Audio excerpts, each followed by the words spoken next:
Vamos agora estudar sobre a providência centralizada em Jesus. Como a gente viu na conferência anterior, nós estávamos falando sobre Moisés. Nós percebemos que Moisés ele fez um curso e que depois Jesus iria substancializar tudo isso na sua época, a nível mundial. Moisés fez a nível nacional e Jesus iria realizar isso a nível mundial. Então vamos estudar agora nessa conferência como foi esse trabalho de Deus na época de Jesus. Então, primeiramente, nós devemos entender um ponto importante, que é preciso estabelecer um curso chamado curso de subjugação de Satanás, ou seja, tem que estabelecer um padrão para vencer Satanás. Então, Satanás ele não se rendeu nem mesmo a Deus na época da queda.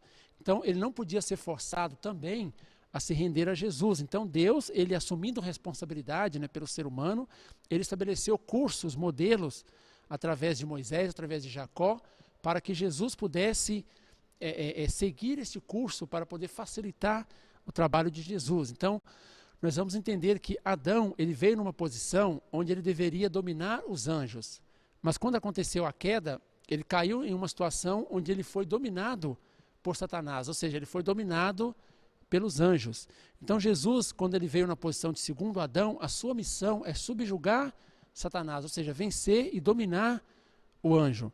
Então, como nós mostramos, Jacó fez o curso simbólico, depois Moisés ele fez o curso em imagem, o curso de subjugação de Satanás, como vencer Satanás.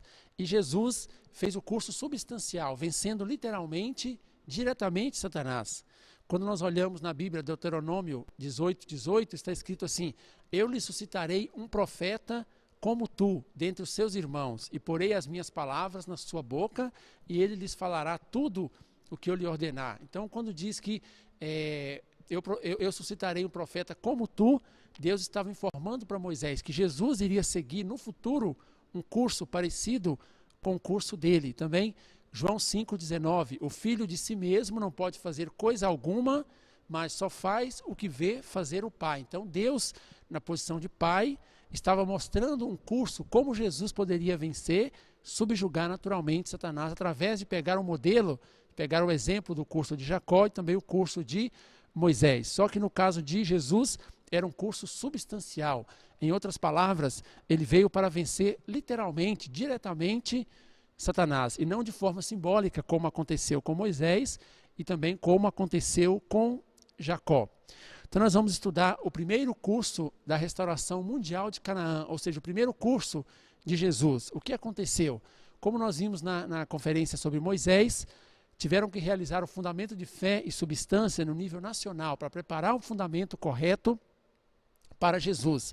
Então, agora que Jesus chegou na terra como Messias, também precisará fazer o fundamento de fé e o fundamento de substância, só que no nível mundial, e para poder realizar literalmente a missão de Jesus, ou seja, esse fundamento de fé e substância a nível mundial é para realizar literalmente o reino do céu na terra que Jesus veio. Então, como foi o primeiro curso de Jesus? Como foi o fundamento de fé? Para realizar o fundamento de fé, como nós bem já estudamos, é preciso uma pessoa na posição de figura central, deve ter um objeto condicional, que seria uma oferta, e deve ter um período de tempo. Então, cumprindo esses 3 pontos, é possível realizar o fundamento de fé. Então, quem estava na posição de figura central para realizar o fundamento de fé na época de Jesus era João Batista. João Batista foi chamado para poder fazer o fundamento de fé. O objeto condicional foi a sua lealdade e a sua devoção filial a Deus enquanto ele estava em sua vida.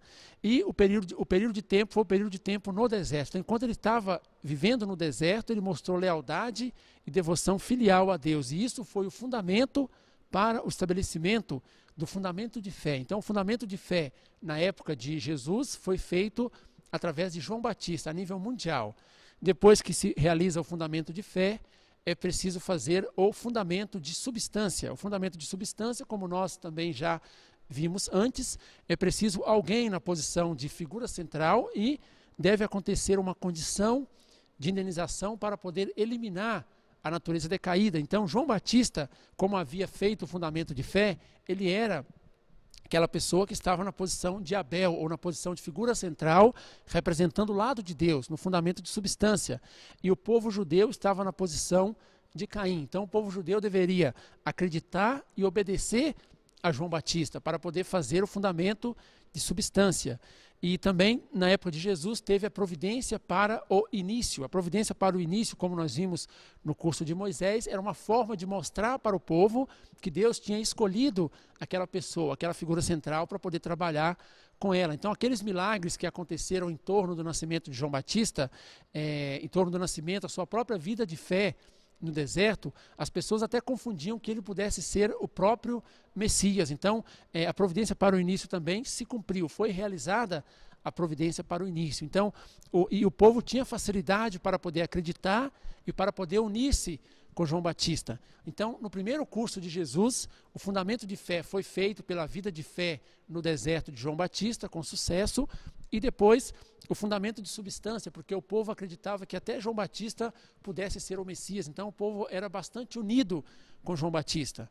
Mas depois que realiza o fundamento de fé e o fundamento de substância, o que é preciso acontecer? É preciso realizar o fundamento para o Messias. Em outras palavras, como Jesus já estava lá, o Messias já estava fisicamente na terra, então não é um fundamento para que o Messias possa vir na terra, mas é entregar todo esse fundamento para o Messias. Então essa era a missão de João Batista, essa era a missão que João Batista deveria cumprir. Então João Batista, como a figura central do fundamento de substância, ele acabou falhando nessa sua missão. Como nós estudamos bem na história, né, da missão do Messias, João Batista ele acabou saindo da posição de Abel quando ele duvidou ser Jesus, quando ele duvidou de Jesus e ele negou ser o Elias. Então ele fechou o caminho tanto para o povo judeu conectar-se com Jesus, e ele fechou o seu próprio caminho para poder conectar com Jesus também. Então aquele fundamento para receber o Messias, quando João Batista, depois de ter feito o fundamento de fé e substância, quando ele deveria entregar todo o fundamento para Jesus, para o Messias, acabou em falha. Então por esse motivo não foi possível realizar o reino do céu naquele momento, ou seja, não foi possível Jesus estabelecer a restauração de Canaã a nível mundial, porque o povo desobedeceu Jesus a partir daí. Então o primeiro curso terminou em fracasso por este motivo. Então entrou o segundo curso da restauração mundial de Canaã, que é o segundo curso de Jesus. Então precisava mais uma vez estabelecer o fundamento de fé e o fundamento de substância. Então quem foi a figura central para fazer o fundamento de fé já na segunda tentativa de Deus?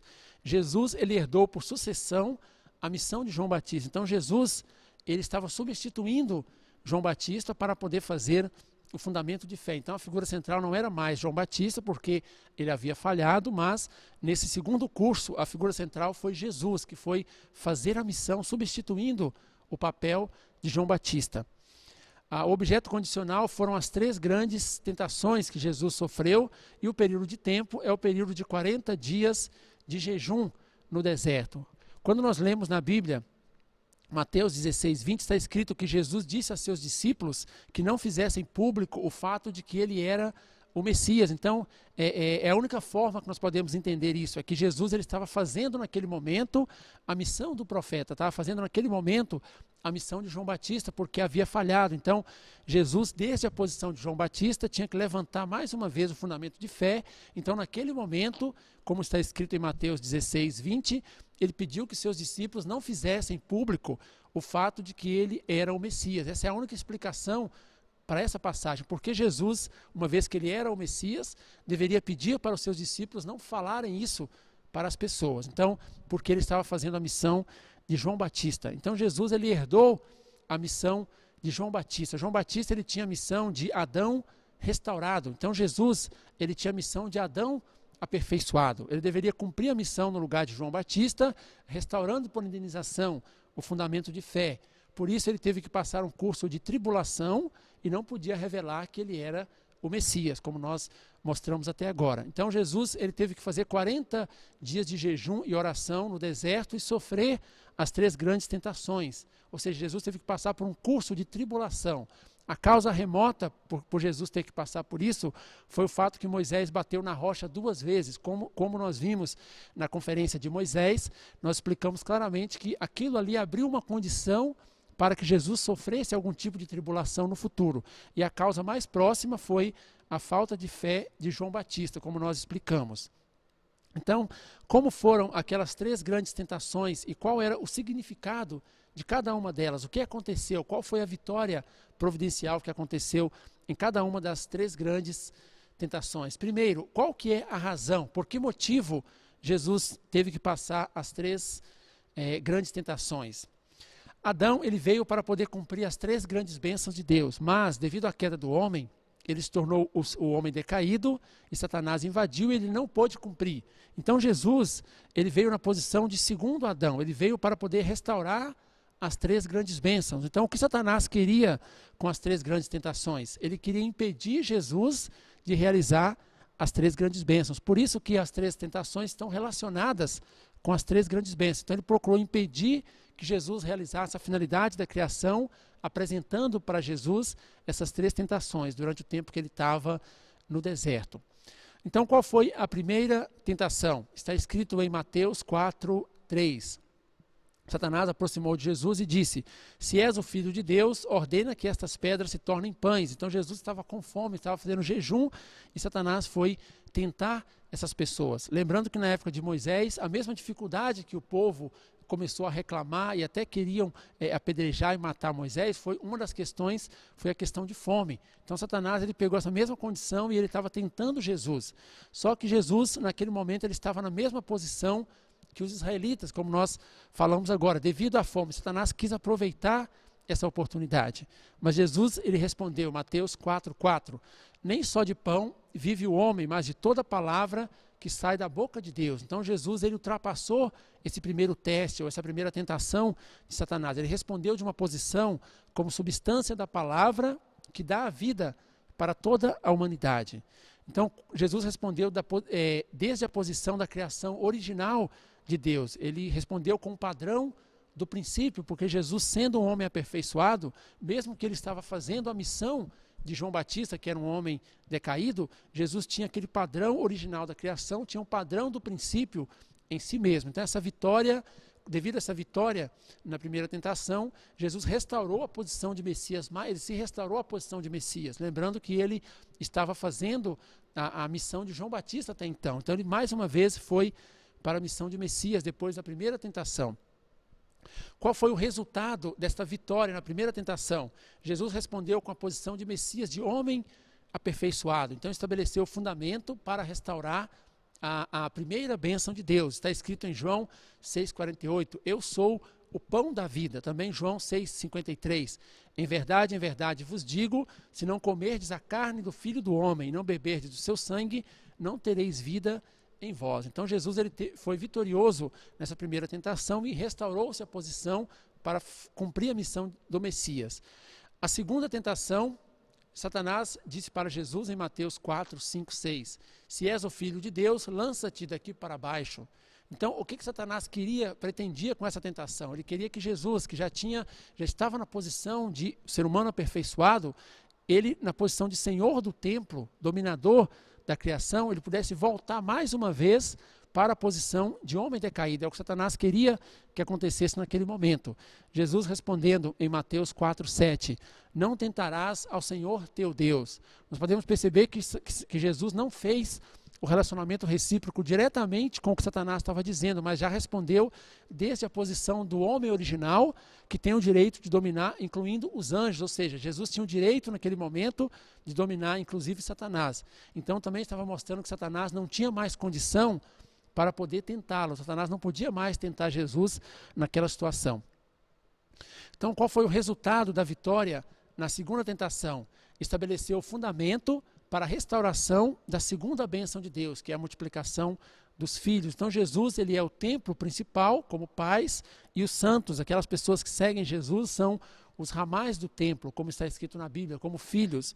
Então João 2:19-21, Jesus chamou a si mesmo de templo. 1 Coríntios 3:16, os santos foram chamados de templo de Deus. Em 1 Coríntios 12:27, os santos são os membros de Cristo. Então, com o resultado nessa segunda tentação, da vitória na segunda tentação, Jesus estabeleceu o fundamento para a restauração da segunda bênção. E Satanás já não tinha mais condição para poder atacá-lo, para poder acusá-lo naquele momento. A terceira tentação, Satanás se aproximou de Jesus em Mateus 4:9 e ele disse: dar-te-ei tudo isso se prostrando-te diante de mim, me adorares. Então Satanás mostrou todos os reinos do mundo e disse: se você prostrar-se diante de mim, se você se render a mim, eu darei tudo isso a você. Na verdade, naquele momento, como o mundo está numa situação decaída, Satanás tinha o direito de dono sobre toda a matéria por causa da queda humana. Então Satanás, de certa forma, tinha direito de oferecer aquilo para Jesus. Só que Jesus respondeu em Mateus 4:10: ao Senhor teu Deus adorarás e só a Ele servirá. Então Jesus respondeu indicando que era o princípio que Satanás, que era o anjo decaído, devia adorar e servir a Jesus, que apareceu como corpo de Deus, como Criador. Então Jesus, mais uma vez, nós podemos entender, ele colocou Satanás na sua real posição, que os anjos têm que servir ao homem original. Então Jesus não caiu em nenhuma das tentações por ser um homem aperfeiçoado, saber o padrão original e também o padrão do princípio.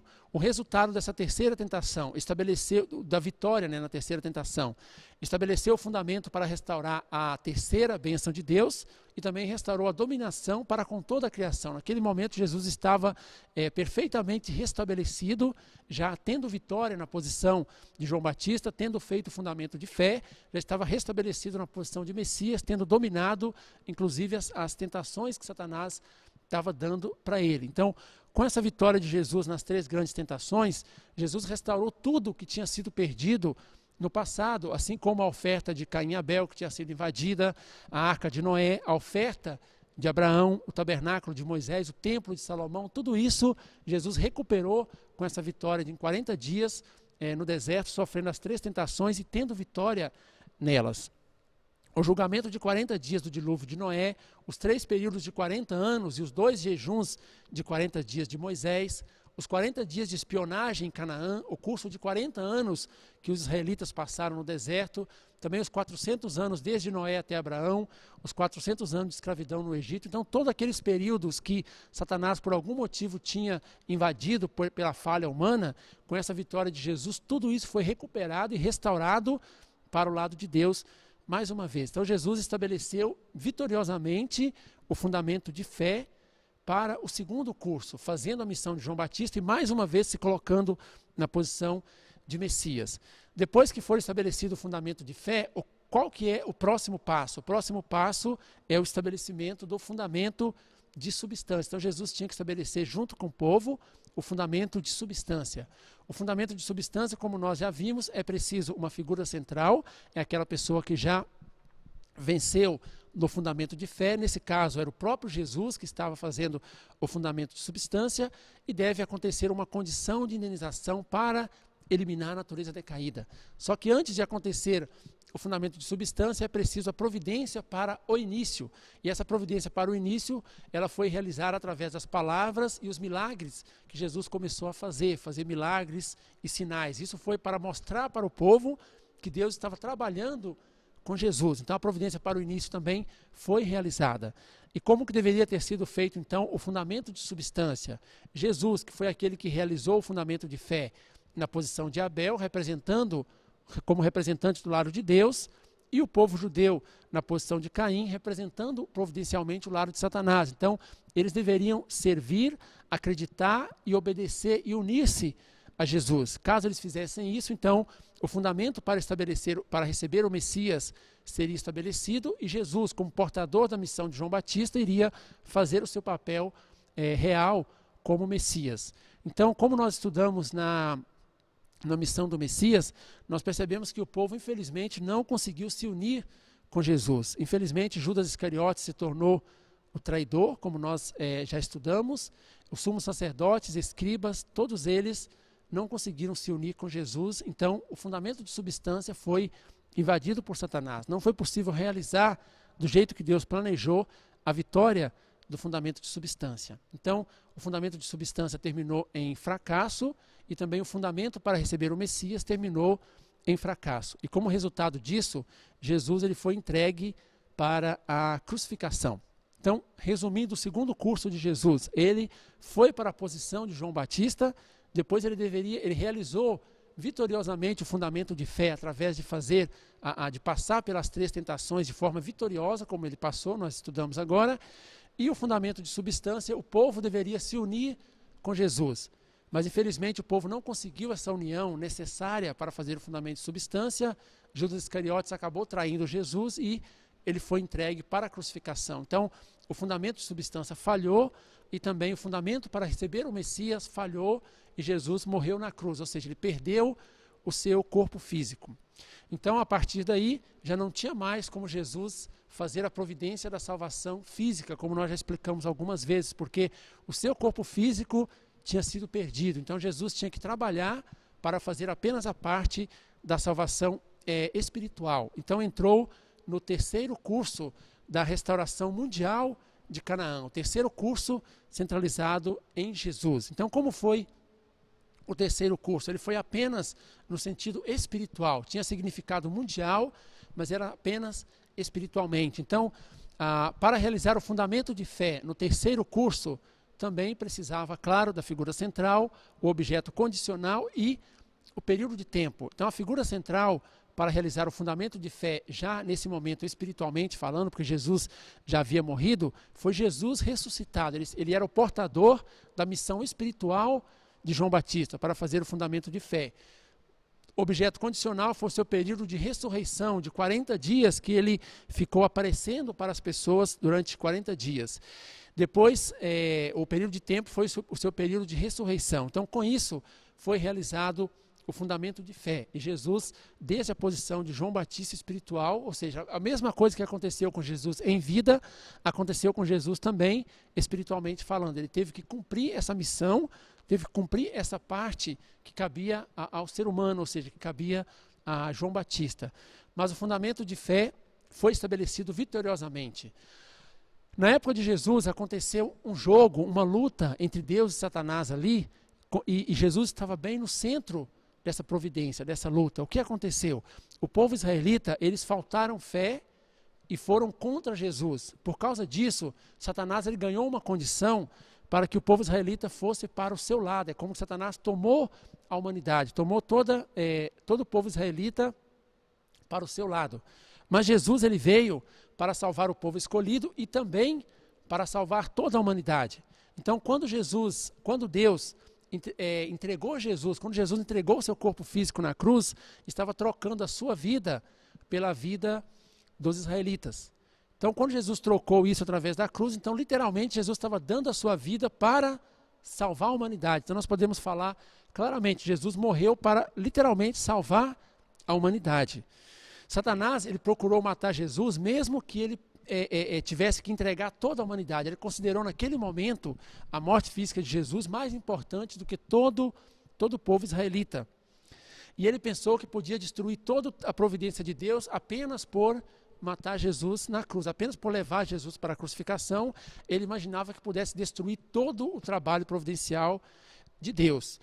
Deus não pôde deixar de entregar Jesus como uma condição de indenização para poder salvar os israelitas e também salvar o ser humano, porque eles foram todos para o lado de Satanás, quando eles traíram Jesus e entregaram Jesus para a crucificação. Então Jesus, ele entregou, porque o próprio Jesus é que tinha condição para fazer isso, era que tinha o entendimento e a posição para fazer essa troca, salvando a humanidade, entregando o corpo físico de Jesus. Então, com a crucificação de Jesus, Satanás ele exerceu o seu máximo poder, que é matar o homem, quer matar o corpo físico. Então Satanás, exercendo o seu máximo poder, convenceu aquelas pessoas a pedir a crucificação de Jesus. Jesus foi crucificado. Mas isso levantou uma condição do lado de Deus, que ele também pudesse exercer o seu máximo poder, que é ressuscitar os mortos. Então Deus exerceu o seu máximo poder depois que Jesus tinha sido crucificado e ressuscitou Jesus mais uma vez para o lado de Deus. Então, depois da ressurreição de Jesus, mesmo ele tendo entregado o seu corpo físico para salvar a humanidade na cruz, tanto Jesus quanto a humanidade, quanto o povo israelita, permaneceram providencialmente do lado de Deus. Então, essa foi uma grande vitória de Jesus, esse coração, essa disposição de entregar a si mesmo para salvar, para ser o salvador da humanidade e depois, ao ressuscitar, vindo para o lado de Deus, mantendo a humanidade para o lado de Deus. Baseado neste fundamento, Deus pôde continuar o seu trabalho providencial para poder elevar o fundamento do cristianismo até acontecer a segunda vinda depois. Então Jesus tinha vitória no fundamento de fé, como nós acabamos de ver agora, já era espiritualmente. Então precisava realizar o fundamento de substância. Então Jesus já era espiritual. Para poder fazer o fundamento de substância, os seus discípulos deveriam crer, servir e seguir a Jesus ressuscitado. A providência para o início, Jesus deu o poder de milagres para os seus discípulos. Seus discípulos faziam milagres também. Jesus ele era portador espiritual da missão de João Batista e os seus discípulos tinham que unir com ele. Então, naquele momento, os discípulos conseguiram se unir com Jesus ressuscitado, ganharam força através do poder e milagre de Jesus e eles também faziam milagres por causa de Jesus. Então, ocorreu esse fundamento de substância de forma vitoriosa. Então, como aconteceu o fundamento de fé vitoriosamente, também aconteceu o fundamento de substância vitoriosamente no sentido espiritual, então o fundamento para o Messias também foi estabelecido vitoriosamente no sentido espiritual. Então, Jesus, na posição de verdadeiros pais, junto com o Espírito Santo, espiritualmente, pôde fazer a providência do renascimento, que significa a salvação espiritual, depois desse fundamento. A salvação física do homem decaído permaneceria sem completar, ou seja, permaneceria para a segunda vinda. Então, o reino de salvação que os cristãos alcançaram é o reino da salvação espiritual, como se fossem filhos adotivos de Jesus. Então, através dos cristãos acreditarem, seguirem, servirem Jesus, é possível entrar em Canaã no sentido espiritual. A parte física ainda permanece para poder ser recuperada, para poder ser restaurada na época da segunda vinda. A restauração espiritual de Canaã. Então, lembrando da conferência de Moisés, quando nós estudamos sobre o ideal do tabernáculo, nós aprendemos lá que o tabernáculo tinha um lugar santo e o lugar santíssimo. O lugar santo simbolizava o corpo de Jesus, também simbolizava o Espírito Santo, e o lugar santíssimo representava Jesus, o Espírito de Jesus, e também representava o próprio Jesus. Então, aquele ideal do propiciatório, através do maná, da vara de Arão que floresceu, tudo isso era uma representação do que iria acontecer depois, na época de Jesus. Então, Jesus ele veio como o templo substancial. Nós falamos na conferência, na explicação de Moisés, que o tabernáculo simbolizava Cristo, simbolizava Jesus no meio do povo. Neste momento, Jesus veio como templo substancial para poder fazer a obra junto com o Espírito Santo. Mas como Jesus perdeu o corpo físico, apenas isso aconteceu no sentido espiritual. Foi apenas uma realização espiritual, deixando a realização física para a época da segunda vinda, ou seja, para o Senhor do segundo advento. Então aqui aparece um resumo de todos os cursos de Jesus. Depois que fracassou o primeiro curso, fracassou o segundo curso, o terceiro curso de Jesus foi realizado através da sua ressurreição de 40 dias, dando poder de milagre para os seus discípulos, que foi a providência para o início, e essa união perfeita espiritualmente de Jesus com seus discípulos. Então ele estabeleceu o fundamento de 12 discípulos e pôde dar a salvação espiritual, ou seja, apenas a restauração de Canaã no sentido espiritual foi realizado, deixando a salvação física para a época do segundo advento. Então nós vamos aprender e estudar agora o significado, a necessidade da vinda do segundo advento, que o próprio Jesus disse que deveria acontecer o retorno, porque ficou faltando uma parte importante para ser realizada 2000 anos atrás. Então, o curso de restauração substancial de Canaã, centralizado no Senhor do segundo advento. Assim como aconteceu com Moisés, ele fez um curso espiritual e depois Josué, ele fez o curso substancial. Como nós vimos na conferência de Moisés, ele apenas entrou espiritualmente em Canaã e Josué foi que conduziu o povo literalmente para dentro de Canaã. Na época do segundo advento também a mesma coisa. Jesus ele fez o curso espiritual, como nós já vimos, e na volta de Cristo, o Senhor do segundo advento deverá fazer o curso substancial. Em outras palavras, deverá estabelecer o reino do céu de forma literal.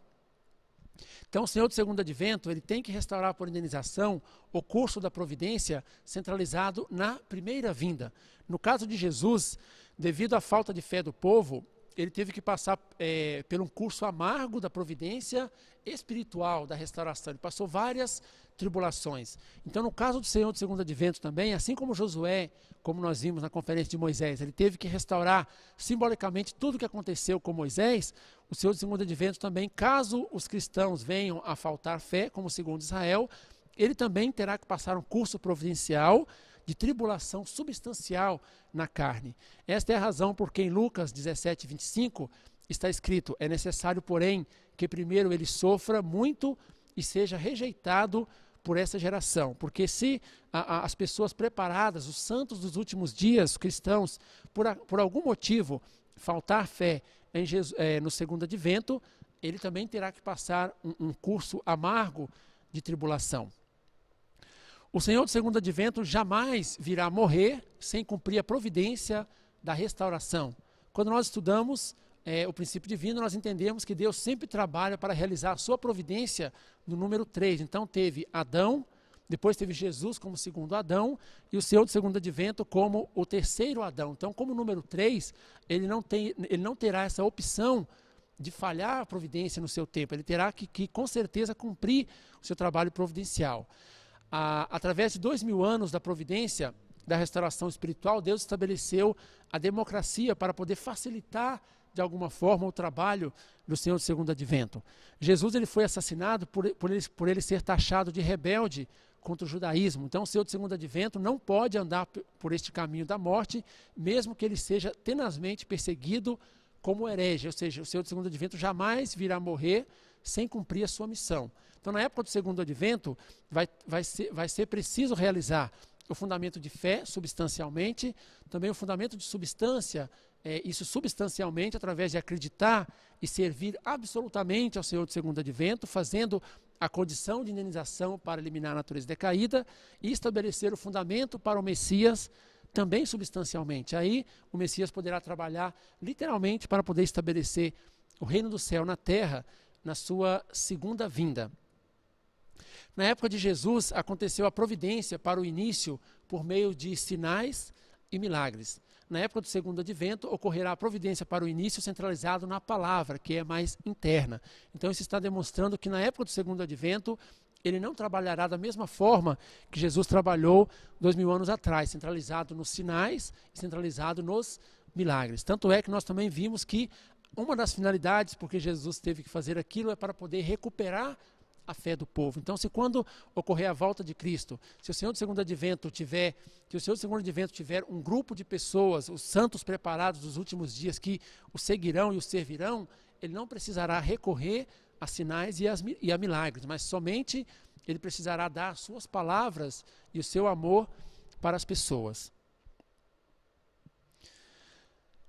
Quando nós observamos a finalidade da criação de Deus, centralizando, né, na conexão de coração de Deus com o ser humano, Deus como Pai espiritual, então Deus ele quer estabelecer um relacionamento mais próximo possível com as pessoas. E Deus pretendia estabelecer isso através do fundamento de 4 posições que Adão e Eva deveriam realizar.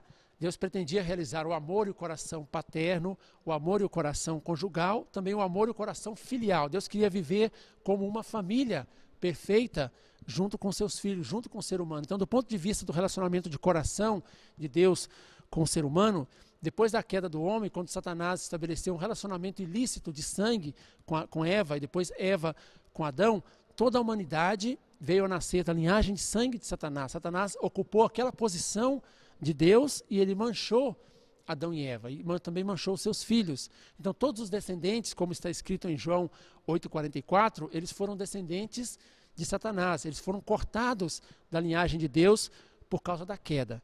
Então, portanto, a finalidade da providência da restauração de Deus é restaurar os homens decaídos que foram separados da linhagem de Deus para estabelecê-lo como os filhos da linhagem direta de Deus. Então, tudo que Deus quer fazer na providência, uma parte muito importante da providência de Deus é pegar aqueles homens decaídos e que estão relacionando com Satanás, que o seu próprio caráter é parecido com o caráter de Satanás, e levar essas pessoas a estabelecer um relacionamento de coração com Ele. Então, como que Deus vem tentando fazer isso? Através da história.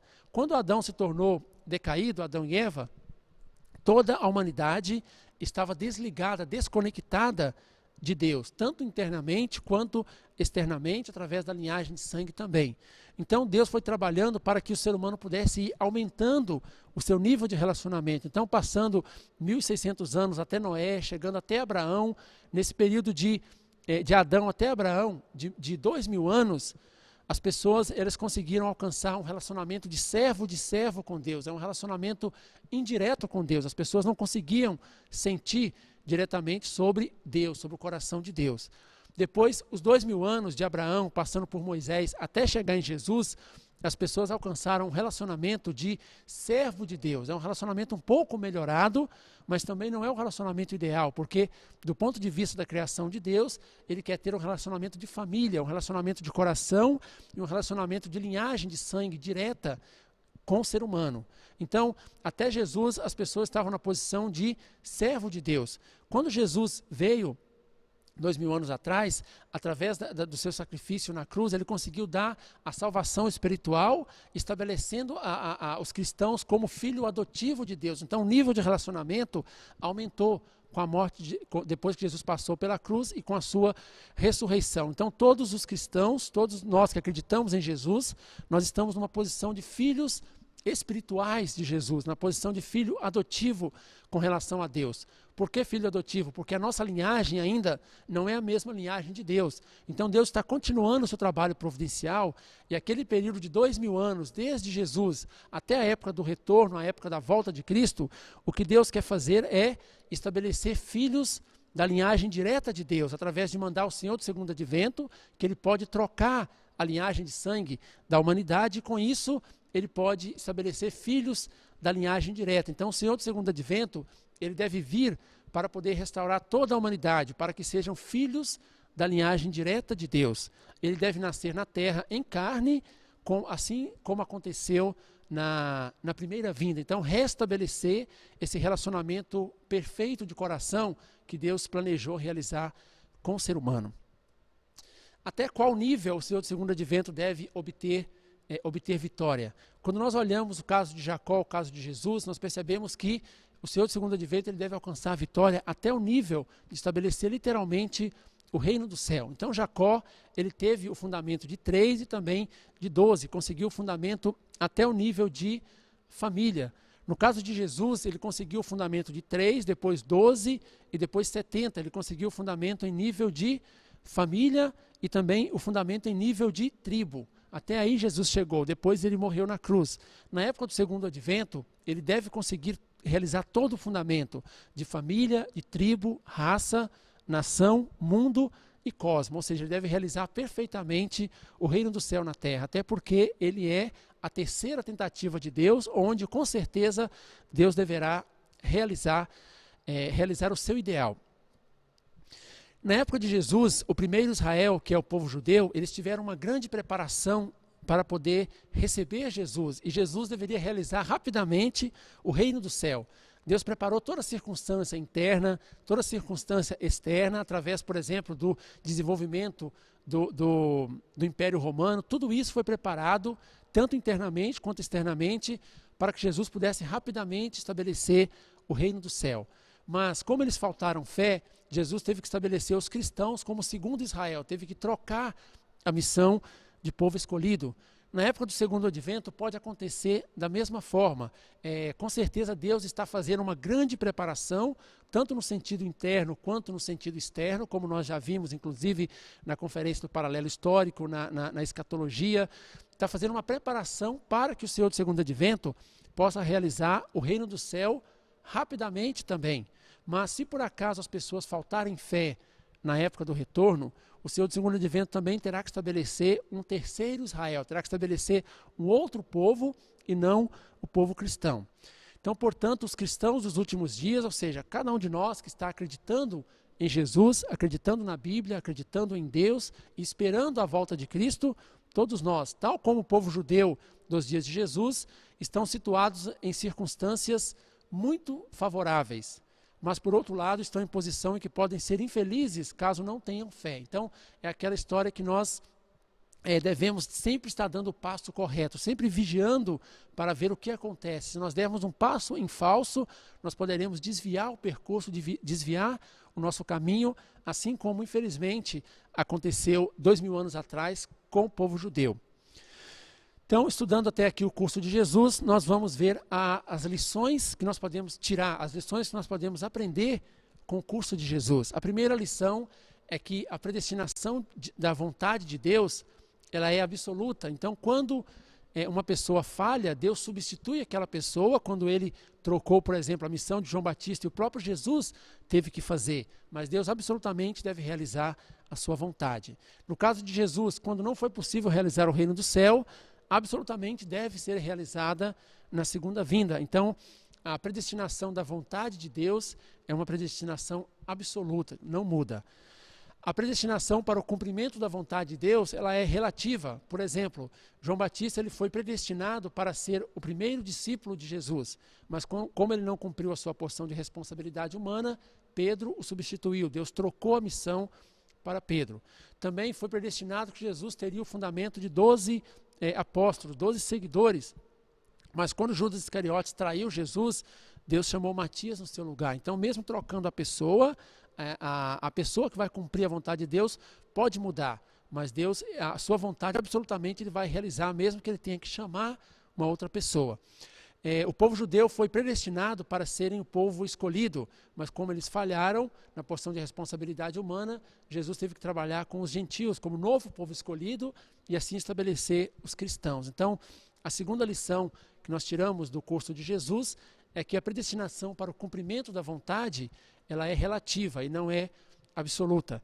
Terceiro ponto, Deus não interfere com a porção de responsabilidade humana, mas ele apenas domina o seu resultado. Então, 95% de Deus e 5% do ser humano. Quando João Batista faltou fé, quando Judas Iscariotes faltou fé e até traiu e vendeu Jesus, não significa que Deus não estava vendo. Deus percebeu o que estava acontecendo e Deus ele tem todo o poder e capacidade para poder impedir. Mas Deus de forma alguma interfere na porção de responsabilidade humana, porque ele estaria violando o próprio princípio que ele mesmo estabeleceu. Então nós terminamos aqui a história dos personagens da Bíblia, nós começamos desde Adão, passamos por Noé, passamos por Abraão, Isaac, Jacó, estudamos a história de Moisés, também Josué, e agora vimos sobre Jesus. Nós percebemos que existe um padrão bem definido, uma estratégia através do fundamento de fé, o fundamento de substância, o fundamento para receber o Messias que Deus estabeleceu desde o início e Deus não desistiu dessa sua fórmula absoluta. E nós percebemos que, mesmo Jesus tendo feito toda a sua parte aqui na terra, sobrou uma parte para o segundo advento. E nós somos as pessoas que, na época da volta de Cristo, nós temos que recebê-lo com o coração aberto, ajudá-lo a estabelecer o fundamento de fé, o fundamento de substância e o fundamento para receber o Messias de forma vitoriosa. Através de fazermos isso, nós podemos nos tornar aqueles santos vitoriosos dos últimos dias que Deus tem tanta expectativa para cada um de nós. Muito obrigado.